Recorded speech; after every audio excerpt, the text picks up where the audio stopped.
Bismillahirrahmanirrahim. Assalamualaikum warahmatullahi wabarakatuh.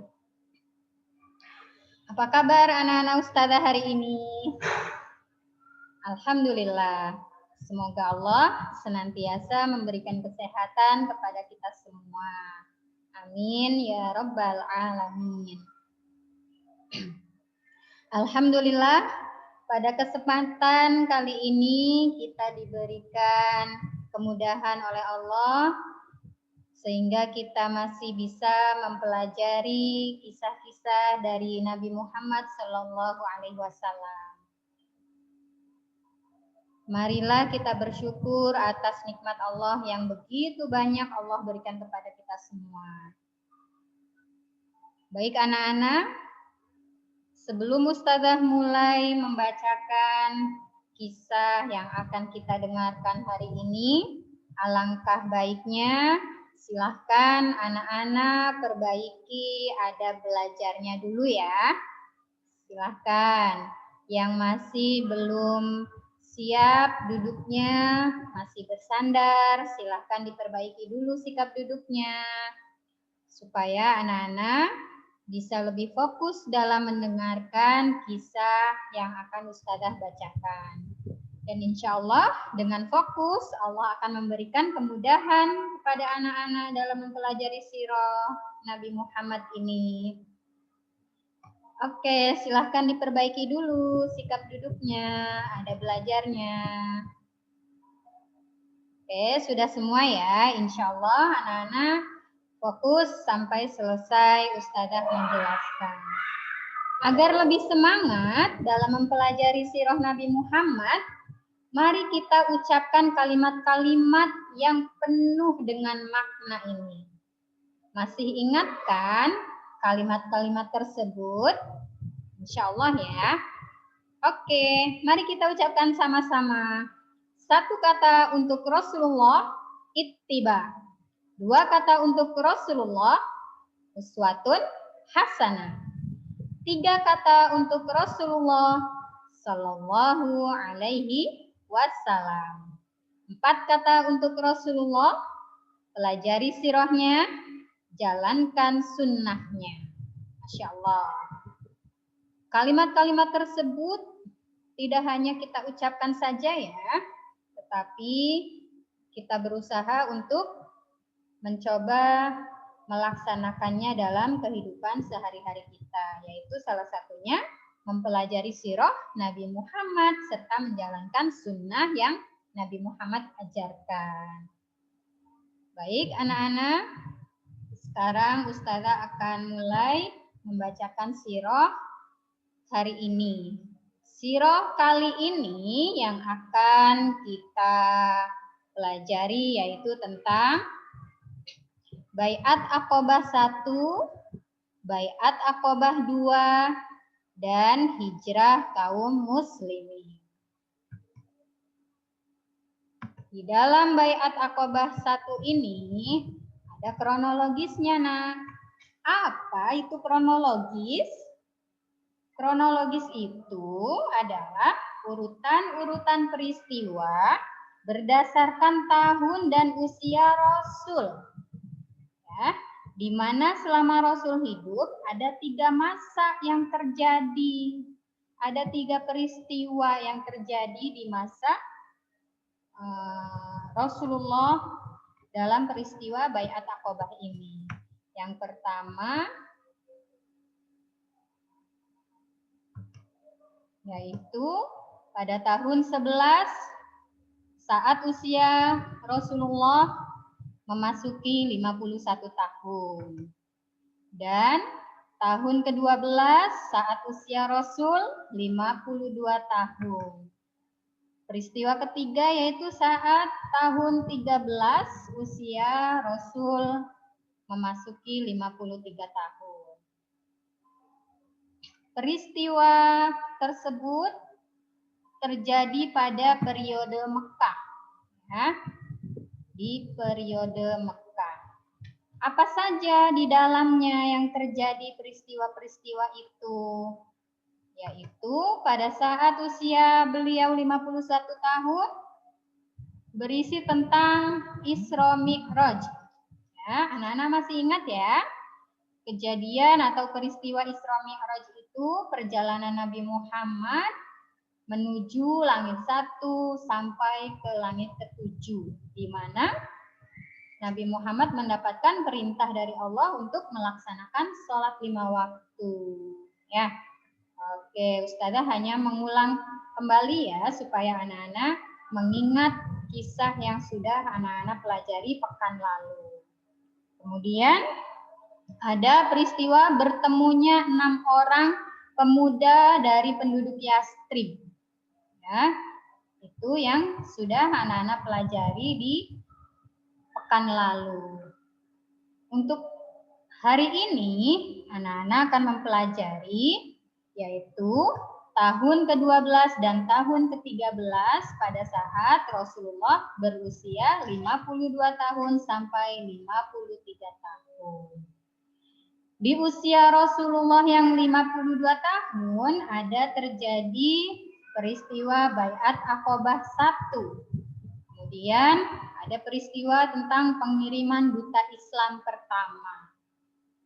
Di usia Rasul 53 tahun ini terjadi peristiwa Baiat Aqobah 2, kemudian hijrahnya kaum muslimin. Ya, jadi kita akan mempelajari 2 masa ini ya. Oke. Selanjutnya, apa sih itu yang namanya baiat?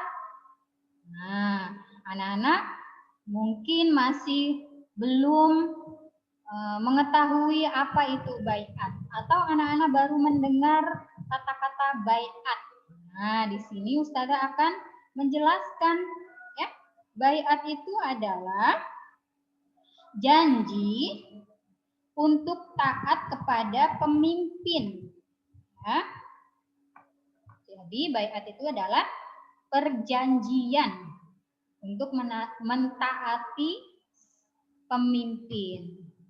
Nah, sedangkan baiat Aqobah itu artinya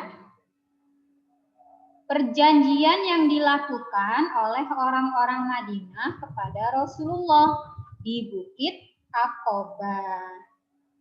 Makanya sehingga baiat ini dinamakan baiat Aqobah karena terjadinya di Bukit Aqobah ya. Oke. Nana sudah memahami ya arti dari baiat.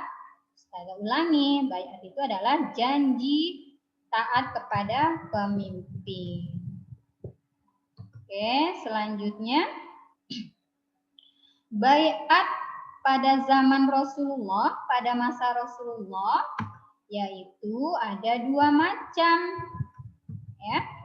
Yang pertama yaitu baiat Aqobah 1. Ya, perjanjian di Bukit Aqobah yang pertama. Kemudian disusul dengan baiat Aqobah 2 atau perjanjian di Bukit Aqobah yang kedua. Di baiat Aqobah 1 ini dilakukan oleh 12 orang. Ya. 12 orang dari penduduk Madinah di Aqobah Mina. Ya.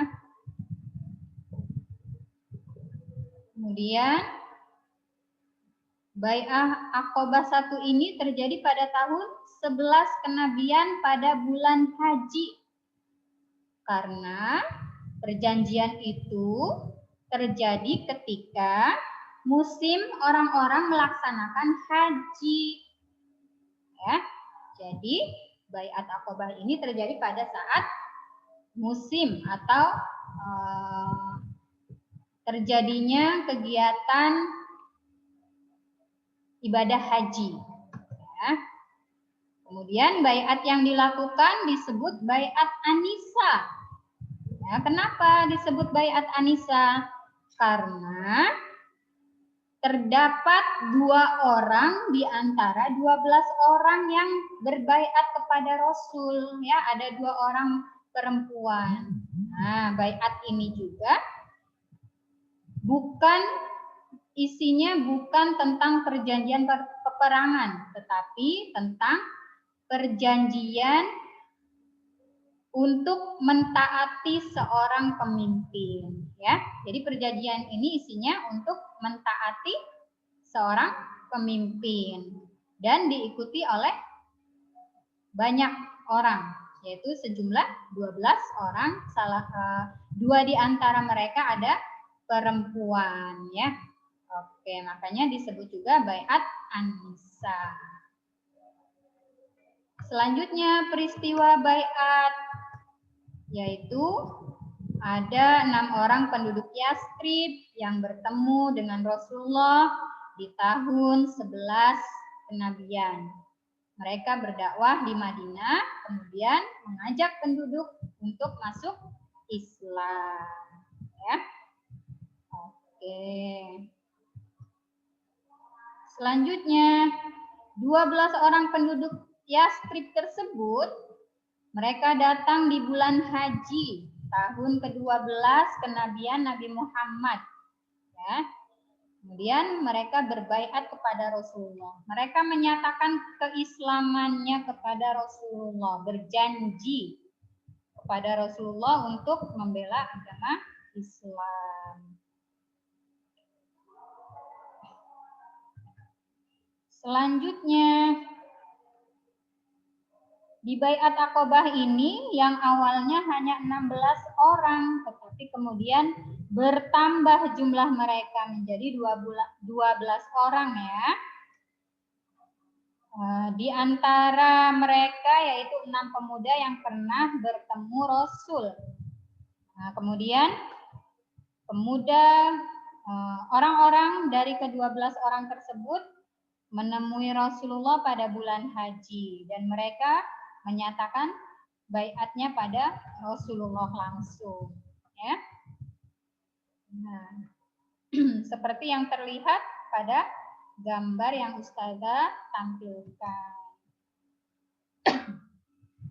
Nama-nama dari 12 orang yang berbaiat kepada Rasulullah diantaranya yaitu ada As'ad bin Zurarah, Auf bin Al-Haris, Utbah bin Amir, Uqbah bin Amir, Rafi' bin Malik, Mu'adz bin Al-Haris, Zakwan bin Abdul Qais, Ubadah bin Al-Samit, Yazid bin Sa'labah, Abbas bin Ubadah, Abdul Haitham bin At-Tayan, Uwain bin Sa'idah.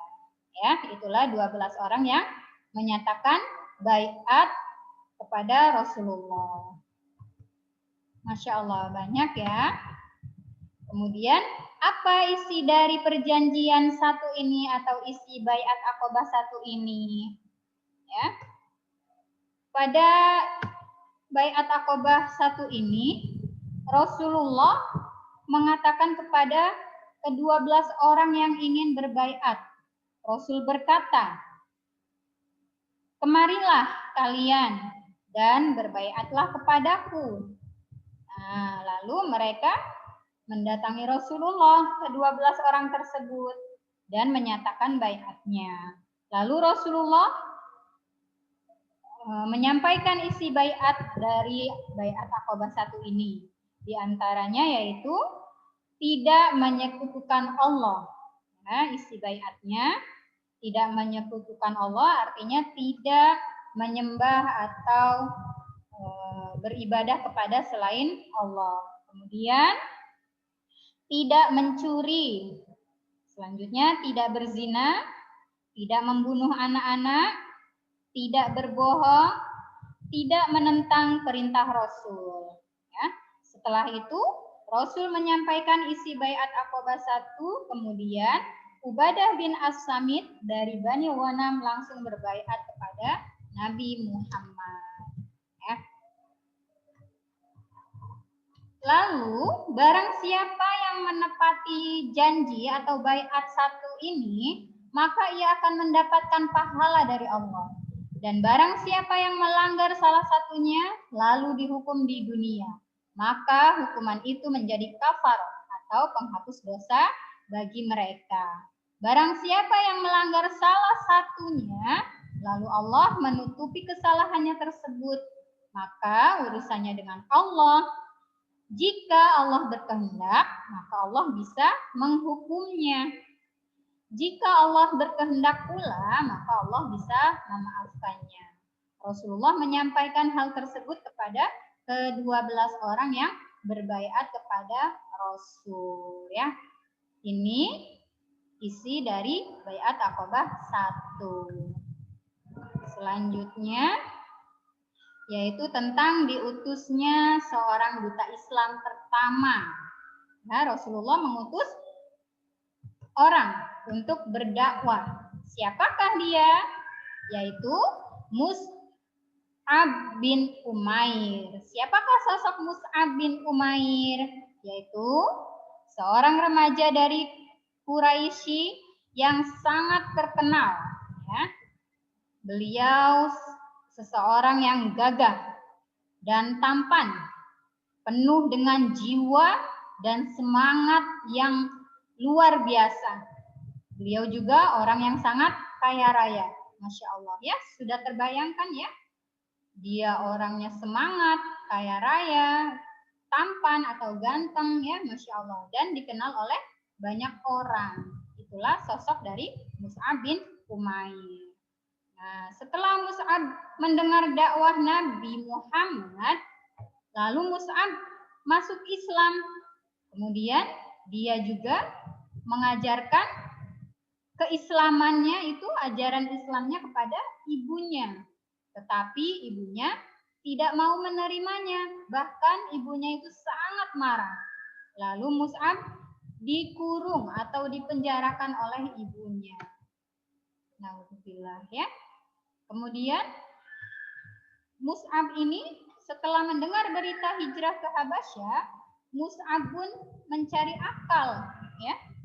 Bagaimana caranya ia bisa hijrah, ya, dan bisa berhasil mengelabui ibunya, artinya bisa berhasil pergi untuk berhijrah agar ia tidak dipenjara lagi oleh ibunya, ya. Lalu Mus'ab pergi ke Habasyah untuk melindungi dirinya, ya.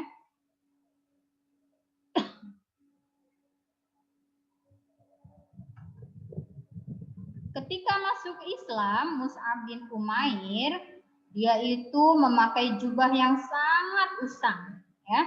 Jadi jubah beliau itu tidak enak dilihat, ya, karena penuh dengan tambalan-tambalan. Jadi baju-bajunya sudah robek, kemudian dia tambal, dia lapisi dengan kain yang lainnya, ya. Nah, padahal sebelum itu, sebelum Mus'ab bin Umair masuk Islam, beliau itu adalah orang yang sangat kaya raya, ya. Sudah terbayangkan ya oleh anak-anak bagaimana kalau dia berpakaian ketika masih menjadi orang yang kaya. Sangat bagus pakaiannya, ya. Tetapi ketika beliau masuk Islam, semua kekayaan beliau tinggalkan demi agama Islam. Masya Allah, ya. Beliau rela meninggalkan kekayaannya demi agama Islam yang ia yakini, ya.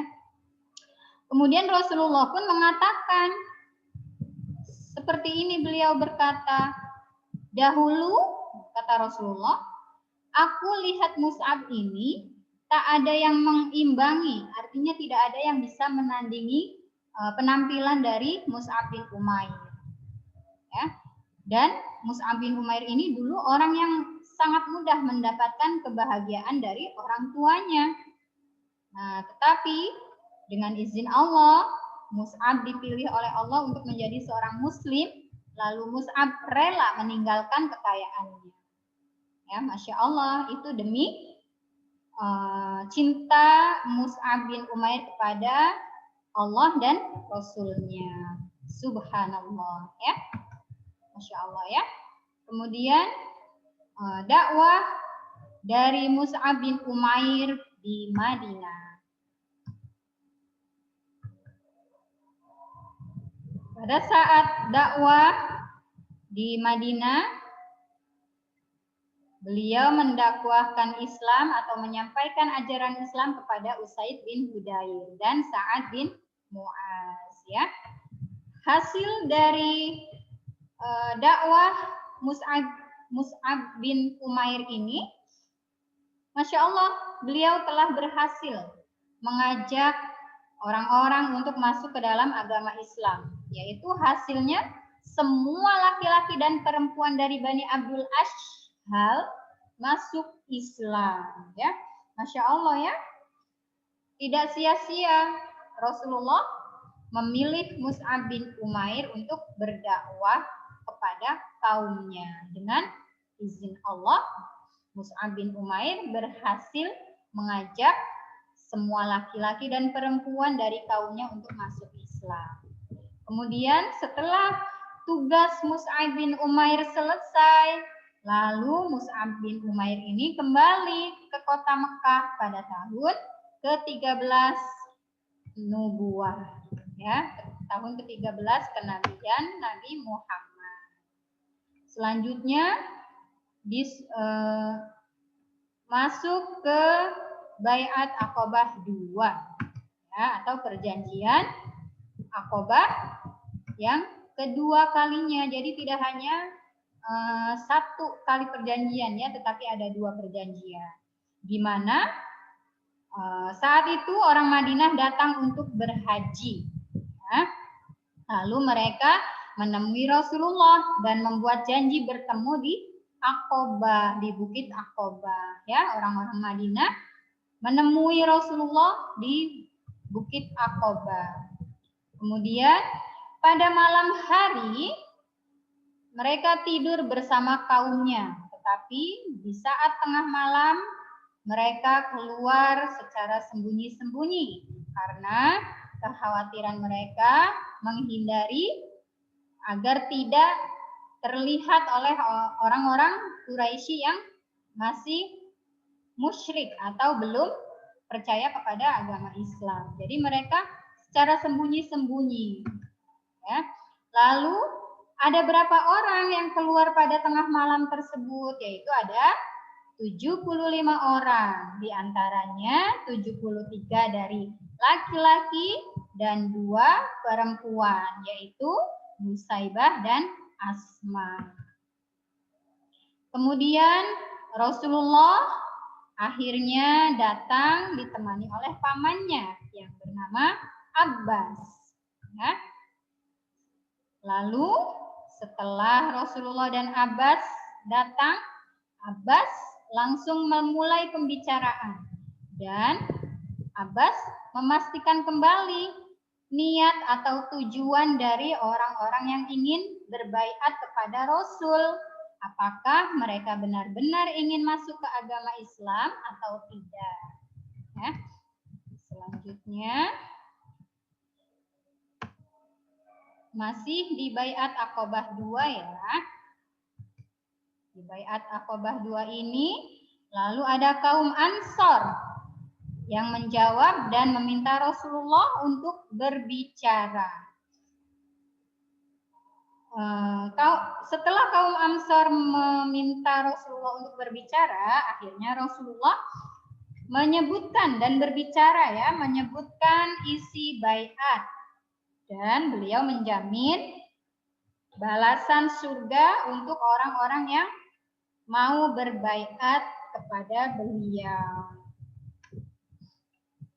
Ketika Rasulullah menyampaikan isi baiat kepada orang-orang tersebut, ada salah satu di antara mereka yang menyela pembicaraan dari Rasulullah, yaitu Al-Barra.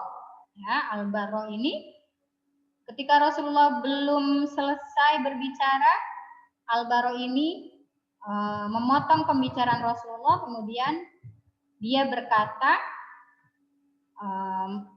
menyampaikan maksudnya niatnya untuk membela Rasulullah. Jadi Al-Bara ini sudah semangat sekali nak, langsung menyatakan baiatnya bahwa ia bersedia untuk membela Rasulullah. Subhanallah ya. Rasulullah belum selesai berbicara, tetapi Al-Bara langsung menyatakan keislamannya dan bersedia membela Rasulullah. Subhanallah. Itu atas izin Allah tentunya ya. Kemudian ada Abul Haytham juga yang berkata pada saat Rasulullah membacakan isi baiat. Abul Haytham menanyakan tentang kesiapan Rasulullah ketika beliau berhasil mengajak orang-orang untuk berbaiat kepadanya. Ya, Abul Haytham ini menanyakan, ya, apakah ketika kami, kata Abul Haytham, apakah ketika kami bersedia berbaiat kepada engkau, wahai Muhammad, apakah engkau akan membela kami kelak ketika kami dalam kesusahan ataupun ketika kami dalam kesenangan? Ya. Kemudian dijawab oleh Rasulullah pertanyaan dari Abul Haytham ini dengan tersenyum. Lalu beliau mengatakan, ketahuilah, bahkan darah kalian adalah darahku, kata Rasulullah. Ya. Kehancuran kalian adalah kehancuranku juga. Aku adalah bagian dari kalian. Dan kalian adalah bagian dariku. Aku akan memerangi orang yang kalian perangi. Dan mengadakan perdamaian dengan orang yang kalian adakan perdamaian dengannya. Setelah mendengar perkataan Rasulullah tersebut, mereka langsung bersorak gembira. Ya, mereka langsung sangat gembira. Mereka beramai-ramai, ya, meminta untuk dibaiat oleh Rasulullah. Ya. Kemudian mereka, orang-orang yang ingin berbaiat, berkata kepada Rasulullah, wahai Rasulullah, ulurkan tanganmu, kami ingin berbaiat kepadamu. Mereka mengatakan seperti itu nak, Masya Allah, dengan gembira Rasulullah pun menyambut baiat dari orang-orang tersebut. Namun di saat itulah As'ad bin Zurarah, orang yang paling muda, berbicara. Ia mengingatkan dampak baiat terhadap mereka di masa depan. Ya. As'ad ini berbicara seperti ini nak kepada teman-temannya yang ingin berbaiat kepada Rasul. Wahai kaumku, tunggu dan perhatikanlah atas apa kalian berbaiat kepada laki-laki ini, kepada Nabi Muhammad maksudnya ya. Sesungguhnya kalian berbaiat padanya atas peperangan Arab dan Ajam. Ajam itu non-Arab ya, artinya di luar Arab. Kulit putih dan kulit hitam. Jika kelak kalian akan menghinanya, ya, sebaiknya tinggalkanlah dia sekarang. Nah, As'ad mengatakan seperti itu kepada teman-temannya yang ingin berbaiat kepada Rasulullah. Ya. Nah, ternyata perkataan As'ad itu ditolak oleh orang-orang yang ingin berbaiat kepada Rasulullah. Ya, orang-orang tersebut sudah sangat yakin dengan keputusan mereka. Ya. Kemudian ketika itu barulah As'ad menyadari betapa besarnya orang-orang Ansor tersebut untuk besarnya pengorbanan mereka di jalan dakwah. Akhirnya mereka berebut untuk menjadi orang pertama yang berbaiat. Ya, Masya Allah ya. Dari sekian banyaknya, dengan izin Allah, Rasulullah dapat menaklukkan hati mereka untuk mau menerima ajaran Islam dengan hati yang lapang, hati yang ikhlas untuk menerima ajaran Islam yang disampaikan oleh Rasulullah. Masya Allah ya, luar biasa. Setelah itu dimulailah baiat secara keseluruhan ya. Sedangkan baiat yang dilakukan kepada dua orang wanita ya, kepada Asma dan satu lagi temannya, yaitu dengan cara mengucapkannya saja ya.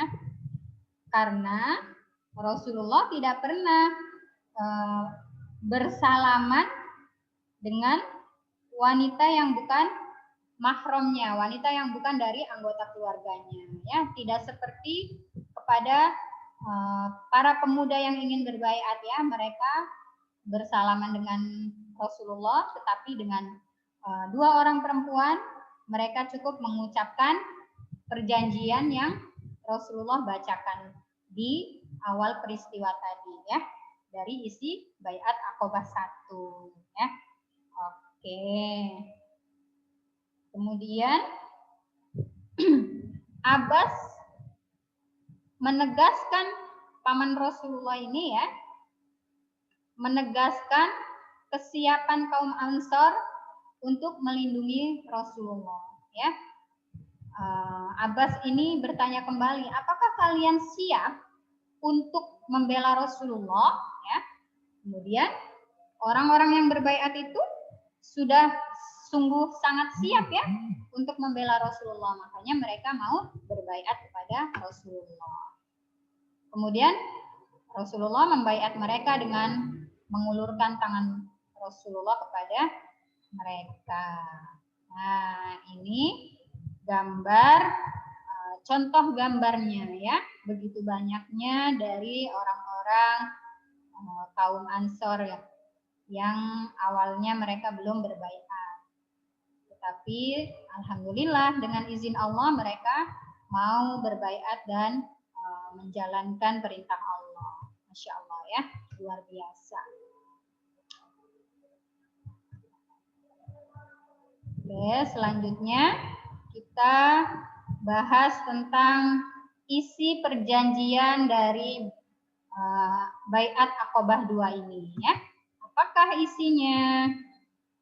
Nah, ini dia isi dari perjanjian baiat Aqobah 2. Dari Jabir radhiyallahu anhu bahwa para sahabat bertanya, terhadap apa kami membaiat engkau? Lalu Nabi menjawab, ya, isi baiatnya seperti itu. Nah, seperti ini nih, Ustazah bacakan ya. Engkau membaiatku untuk mendengar dan taat dalam semangat ataupun dalam ketika tidak semangat. Berinfak dalam keadaan susah maupun mudah, ya. Kemudian beramal ma'ruf nahi mungkar, ya. Berlomba-lomba dalam perbuatan yang baik dan menjauhi perbuatan yang tidak baik. Kemudian tegak di jalan Allah, artinya tidak takut untuk membela agama Allah dan tidak takut untuk dicela oleh orang-orang. Kemudian menolongku dan membelaku ketika aku sudah ada bersama kalian. Sebagaimana kalian semua menjaga diri kalian, anak-anak kalian, dan istri kalian. Dan surga menjadi balasan untuk kalian. Nah, Masya Allah ya.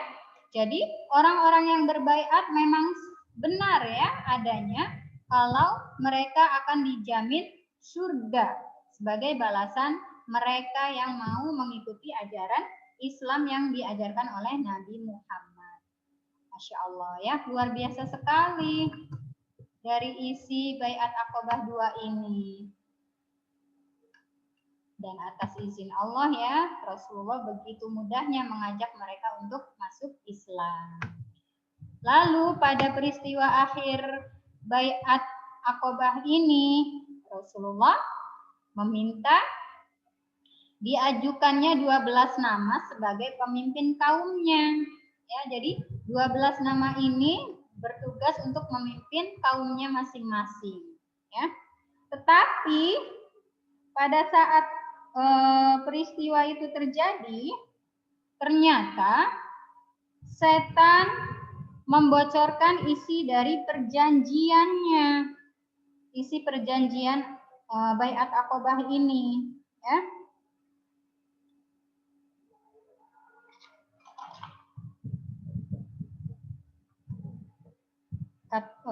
Setan ini berkata dengan berteriak kepada orang-orang tersebut, ya.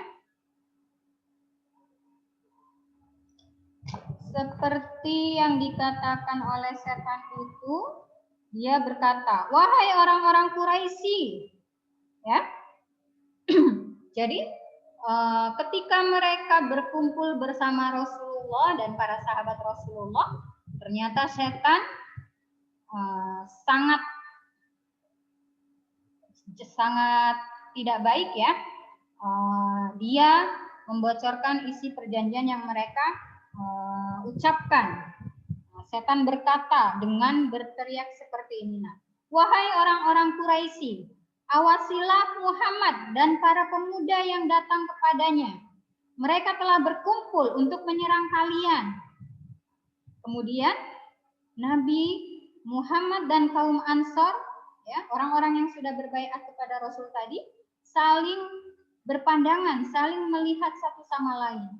Karena mereka bingung dengan apa yang terjadi. Mereka tidak tahu siapa yang mengatakan perkataan tersebut yang mereka dengar. Kemudian mereka ada yang keluar untuk melihat siapa yang berkata seperti itu. Setelah mereka melihat, ternyata tidak ada siapapun yang mereka temukan. Lalu mereka masuk kembali, kemudian kata Rasulullah, "Oh maaf nak, sebelum mereka keluar, Rasulullah mencegah mereka untuk keluar melihat siapa yang mengatakan itu. Karena Rasulullah sudah mengetahui siapa tadi yang berkata seperti itu. Ternyata itu adalah setan, ya, yang ingin mencegah orang-orang untuk masuk Islam, ya. Kata Rasulullah, sungguh aku akan membuat perhitungan dengannya, karena Rasulullah sudah tahu bahwa itu adalah setan, ya. Kemudian setelah itu akhirnya mereka, orang-orang kaum Ansor yang sudah berbaiat, keluar dari tenda tempat mereka berkumpul dan mereka kembali ke kaumnya dengan sembunyi-sembunyi kembali, ya. Oke. Tetapi tetap saja, karena pada saat setan mengatakan dengan teriakan yang sangat keras, akhirnya ada dari penduduk Yastrib, dari penduduk Quraisy itu mendengar perkataan tersebut. Lalu mereka mencoba mencari, ya. Mereka mencari satu persatu pada penduduk Quraisy itu. "Wahai penduduk Yastrib,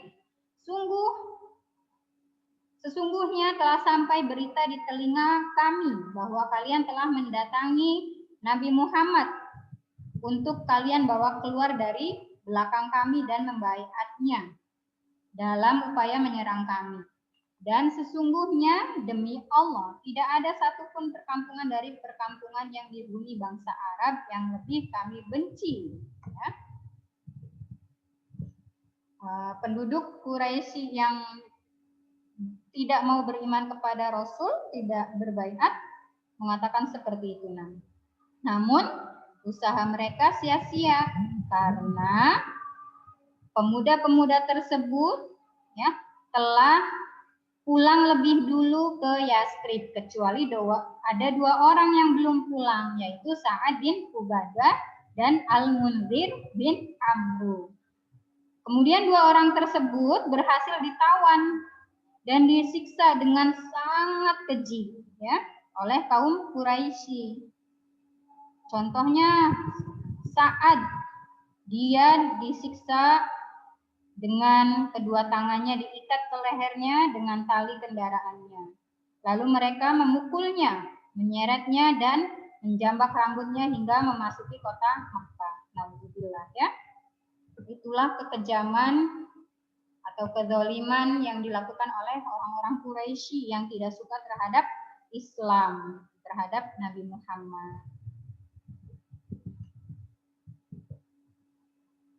Peristiwa perjanjian antara Rasulullah dan kaum Ansor dikenal dalam sejarah Rasulullah ini disebut Bai'ah Aqabah II atau juga disebut Bai'at Aqabah Kubro. Ya.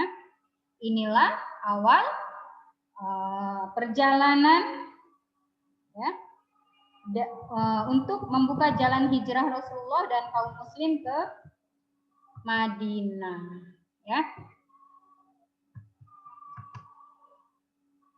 Kemudian hijrah kaum muslimin. Ya. Telah dikabarkan bahwa sungguh telah ditempatkan kepadaku tempat hijrah kalian, yaitu suatu wilayah yang terdapat banyak pohon kurma yang terletak di antara dua dataran yang subur. Nah, maksudnya itu adalah Madinah. Ya, jadi orang-orang Madinah sangat welcome, sangat senang kedatangan kaum Ansor, yaitu pemuda atau penduduk dari Yastrib yang sudah menyatakan keislamannya pada Rasulullah ya. Oke, berbeda dengan di kota Mekah. Kemudian atas dasar Bai'at Aqabah II itulah kemudian Nabi Muhammad mengizinkan kaum muslimin untuk hijrah ke Madinah. Adapun kaum muslimin yang hijrah ke Madinah berjumlah 200 orang ya, Masya Allah banyak ya. Kemudian kaum muslimin yang hijrah ke Madinah itu disebutkan kaum muhajirin ya. Jadi orang-orang 200 orang tersebut yang hijrah ke Madinah itu disebut kaum muhajirin. Ya. Di antara mereka ada Suhaib Ar-Rumi radhiyallahu anhu dilarang membawa hartanya. Kemudian ada Abu Salamah harus berpisah dengan istrinya. Kemudian ada Umar bin Khattab yang menyampaikan langsung hijrahnya ya. Berbeda-beda ya mereka dalam menyambut keislaman mereka ya. Ada yang harus rela meninggalkan hartanya, ada yang harus rela harus berpisah dengan istrinya, ada yang harus rela atau bahkan langsung menyampaikan keislamannya sendiri ya, Masya Allah, luar biasa ya, itu semua atas izin Allah. Lalu pelajaran apa yang dapat kita ambil dari kisah Bai'ah Aqabah 1 dan 2 serta hijrahnya kaum muslimin untuk kehidupan kita di masa sekarang hingga nanti, yaitu bahwa Bai'at Aqabah adalah perjanjian tentang ketaatan kepada Rasulullah sebagai bentuk dukungan terhadap dakwah. Kita mendukung dakwah Islam dengan memberikan ketaatan kepada Allah.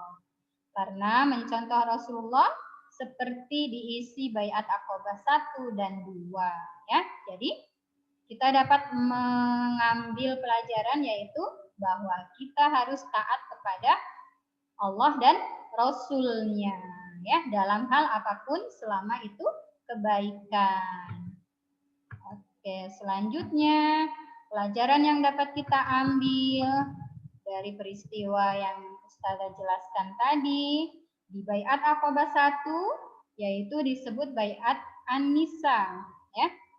Karena tidak untuk berperang perjanjiannya ya. Isi perjanjian itu tentang kesiapan mereka, kesungguhan mereka untuk mentaati Rasulullah dan Allah ya.